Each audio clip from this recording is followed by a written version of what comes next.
Hello everyone, आज हम देखने वाले हैं अपने आरआरबी टेक्नीशियन 2024 के ग्रेड वन के क्वेश्चन। मतलब क्वेश्चन क्या कि एक ऐसा टॉपिक जिसमें कि लगभग क्वेश्चन गलत कर देते हैं, और अगर आपने पढ़ा नहीं है तो ये नहीं आएगा। ठीक है। जो कि अलजेब्रिक आइडेंटिटीज पर बेस है। और क्वेश्चन ये पूछा गया है टेक्नीशियन में कि 8x² और 14x, थोड़ा यहाँ कलर चेंज कर लेंगे तभी आएगा समझ में। 8x² और 14x प्लस 3x² का न्यूनतम मान क्या होगा। ठीक है। मतलब पहले तो उसने पूछा है कि मिनिमम वैल्यू क्या होगी इसकी। तो मैं आपको इसी के साथ साथ बता दूंगा कि मैक्सिमम भी क्या होगी, दोनों चीज समझा देंगे। क्या पता ये सीजीएल में आके भटक जाए आगे क्वेश्चन। ठीक है। चलिए शुरू करते हैं। अच्छा, लाइक वगैरह कर दिया करो वीडियो को यार, कमेंट करके बता दिया करो कैसा लग रहा है वीडियो आपको। देखिए, ये क्वेश्चन है टेक्नीशियन में पूछा हुआ है, 14% लोग जिसको कर पाए हैं, 40% का गलत हुआ है, समझ लीजिए। हमें लगता है कि मिनिमम मान डिफरेंशिएशन करने पर मिनिमम वैल्यू आ जाती है डिफरेंशिएशन करने पर। अगर आप इसका डिफरेंशिएशन करते हैं, अगर आपने पढ़ा क्लास 12th में डिफरेंशिएशन d/dx, तो 8x का डिफरेंशिएशन क्या होता है, 8, 14 का 0 और 3x² का 3 × 2 × x, ये रहेगा। तो ये मिलेगा 8 + 6x, ये मिलेगा। ठीक है। जहां पर आपको x की वैल्यू क्या मिलती है, देखिए x होता है -8/6, तो यहाँ मिल गया हमें कितना, 4/3। अब x की वैल्यू यहाँ रखने पर मिनिमम आता है, ऐसा क्वेश्चन बन जाता है। तो -4/3 प्लस 14 प्लस 3 गुणा -4/3 का होल स्क्वायर। ठीक है। इसको सॉल्व किया तो 8 चौको 32, कितने मिलेंगे, -32/3 प्लस 14, यहाँ पर देखो प्लस 4 चौको 16, 3 × 16/9 मिलेगा। यहाँ कैंसिल किया, 3 × 3 = 9। अब ये देखो, ये 3 लासा आए, ये मिला 32 माइनस का, और ये रहे 16 प्लस के, और प्लस 14 हमने अलग कर दिया यहाँ। घटाया जरा तो प्लस के 16 माइनस के 16 और ये 3 प्लस 14। सॉल्व करेंगे, 14×3 = 42, 42 में से 16 घटाएंगे तो हमें क्या मिलेगा, 12 में से 6 गए 6 और 3 में से 1 गए तो 26/3। और 26/3 का मतलब होता है 8×3 = 24, 25, 26 मतलब 8 सही 2/3। ठीक है। ये होता है डिफरेंशिएशन। देखो मैं एक बार दोबारा आपको अच्छे से समझा देता हूँ कि ये किस तरीके से किया जाता है मिनिमम वैल्यू के लिए। देखो फिर से, अगर आपको कोई भी ऐसी क्वाड्रेटिक क्वेश्चन दी जाए कि 8x + 14 प्लस 3x², तो आप इसको with respect to the x d/dx निकालिए, इसका डिफरेंशिएशन पूरे का। डिफरेंशिएशन क्या होता है कि x का जो जो x वाला पार्ट रहेगा वो तो 1 हो जाएगा। ये तो 1 हो गया x, लेकिन ये जो अचर पद होते हैं ना वो हो जाते हैं 0।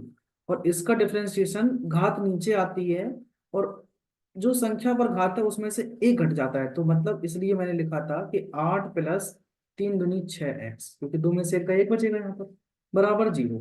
यहाँ से 6x बराबर देखेंगे तो आएगा -8, और x बराबर आएगा -8/6। कंसेप्ट बता रहा हूँ पूरा आपको, इस तरीके से कर सकते हैं। अब ये आंसर तो कहीं नहीं है, लेकिन हमें इसी में वैल्यू में इसी में रखना पड़ता है ये वैल्यू। फिर मैं शॉर्ट ट्रिक भी बताता हूँ आपको कि 8x + 14 प्लस 3x², इसमें x की वैल्यू आप यही जो अभी फाइंड की है 4/3 पुट कर दीजिए। ठीक है। तो 3 गुणा -4/3 और गुणा -4/3, ये पुट कर दिया। 3 से 3 कैंसिल, यहाँ मिला 14×3 = 42, सॉरी 8 × 4 = 32/3, और ये 4 × 4 = 16, तो प्लस के 16/3 और प्लस 14।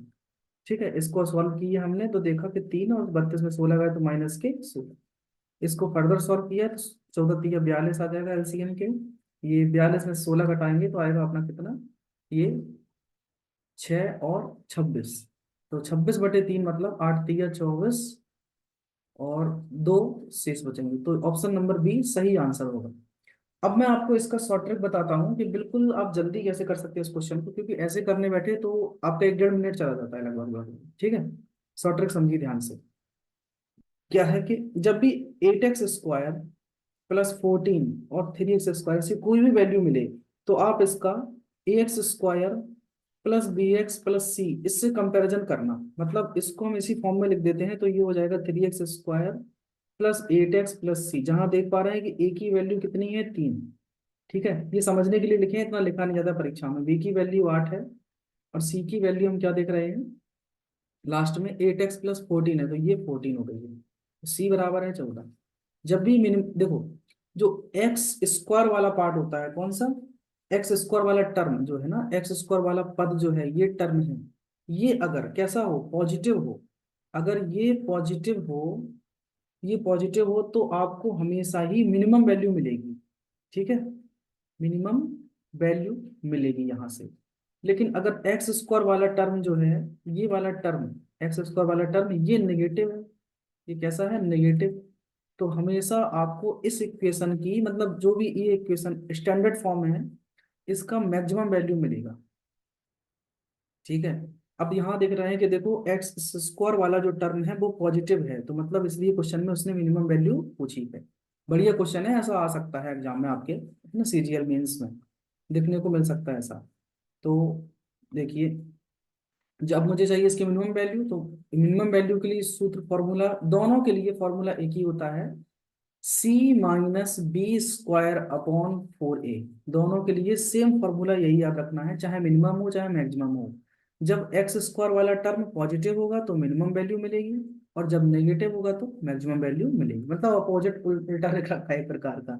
और मैक्सिमम मिनिमम दोनों के लिए सेम फॉर्मूला रहेगा, मैक्सिमम हो चाहे मिनिमम। रख दीजिए यहाँ सी की वैल्यू 14 माइनस बी की वैल्यू 8 है, तो 8 × 8, 8 का स्क्वायर अपॉन 4 × 3, डिवाइड दिया तो 4 दूनी 8, यहाँ मिला 14 - 16/3। सॉल्व किया, 14 × 3 = 42, -16/3, 42 में से 16 गए तो 23/3, और 23/3 का मतलब 8 सही 2/3। ठीक है, तो ये पूरा कंसेप्ट था मिनिमम और मैक्सिमम के पीछे, जो कि ये वाला क्वेश्चन ने परेशान शायद किया होगा बच्चों को। तभी तो देखो आप सिर्फ 14% ही कर पा रहे हैं।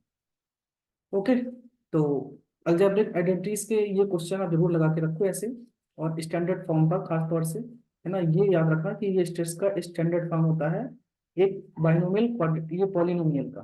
ठीक है, ये बाइनोमियल इक्वेशन का याद रखें, मिनिमम के लिए और मैक्सिमम के लिए, चाहे मिनिमम हो या फिर मैक्सिमम हो, इसलिए मैं देखो 10 बार रिपीट करता हूँ उस चीज को कि आपको उस चीज को याद हो जाए। C - B² upon 4A।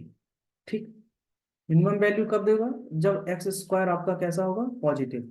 और मैक्सिमम वैल्यू कब देगा, जब एक्स स्क्वायर आपका कैसा होगा, ये नेगेटिव। मतलब अभी देखो आगे प्लस है ये, तो पॉजिटिव, माइनस आ जाए तो नेगेटिव हो जाएगा।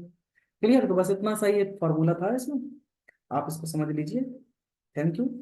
कैसा लगा वीडियो कमेंट करके बता देना, और सब्सक्राइब नहीं किया तो कर लेना यार, लाइक कर दिया अगर अच्छा लगता है। चलो फिर मिलते हैं आपसे एक नई वीडियो में। धन्यवाद।